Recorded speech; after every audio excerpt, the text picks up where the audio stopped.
Gwengego mag Muhoroni okwayo od bura mar Senate mondo keti atima paro mar keto usuru ne sukari ma ikelo e pacho ka indiko wuok e pinje maoko.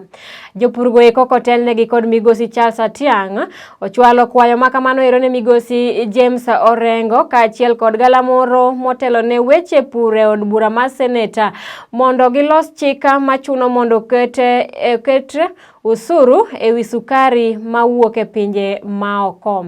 Bende oyango ni sukari mawuok e pinje maoko biro e pacho ka indi gi nengo go eko mayot ma bende koro to osekelo lala maduong' kata mathoth ne jopur niang' mopogore opogore e pacho ka kaluwore ni sukari go eko iuso e nengo moyweyo mokalo. Wach ma bende osir koda kanyawadgi migosi Richard Ogendo ka oyango ni paro mar medo usuru ne sukeche mawuok e pinje maoko en paro ma bende osebed ka ithiro mokalo kod jotelo go eko mawuok e gwenge go eko makaluo.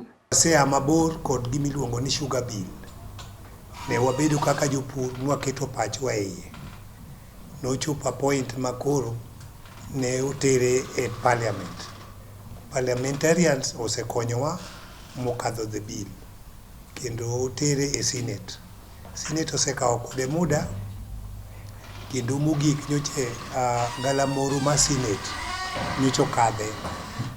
Mak mana ni nyo wayudo buok makende kochopo odiochieng' manyoro kowuok e komiti mar Senate ni bill marwa kendo chalo kagima dhi kwamo nikech wach moro achiel manyoter kod minority leader ma en Honorable James Orengo ma bende ni senator ma Siaya kendo sani dwaro kura mar joniang', dwaro kura mar bedo governor e county ma Siaya.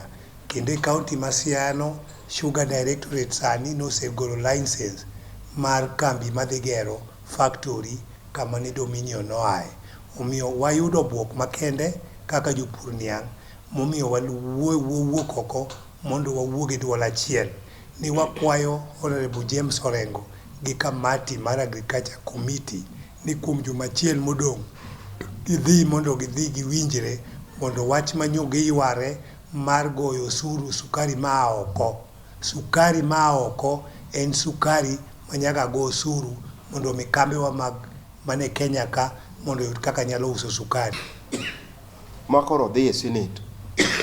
Kendo iyudo ni senators mathurwa gi kendo.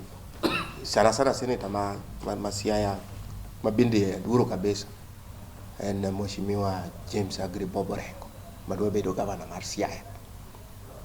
En kendo ochako keto road block ni sukari ma ok onego go usuru. Koro wan bende wawuora ni bedo gavana. Sugar mill manyien bi gero Dominion. To bende gino nokony jo Siaya nikech kok ogo usuru gine sukari ma oko to onge tiende mondo investor no ger factory Dominion onge. Omiyo wakwaye wadwano wuo kode kaka jathurwa ni ang'e ni pok ukonyo jothurwa ndalo gi duto ukonyoru kendo to konyo e achiel ni kende mondo Mheshimiwa Uhuru e tijege ma pod odong' o sign into law